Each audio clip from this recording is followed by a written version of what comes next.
Hello guys, isang cross joint naman ng mini dump truck ang ating papalitan. Dito makikita nyo naman guys na umaalog na talaga siya.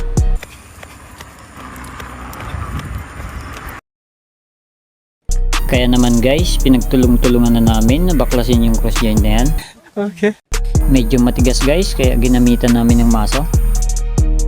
So ito na nga guys, yung bagong nating cross joint. Nice. Dito guys, ikinakabit na namin yung bagong cross joint. Baka kasi ikabit pa ng iba. Inunahan ko na guys, kaya binilis-bilisan ko na yung pagkabit.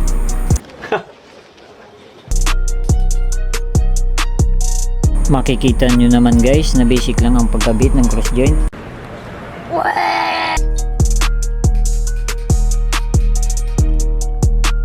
Dito guys, ikinakabit ko na lang yung mga lock ng cross joint.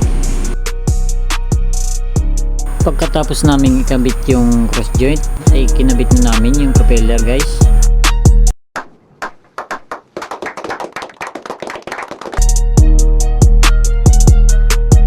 At ang pinali guys ay ang pagkabit ng mga tornilyo.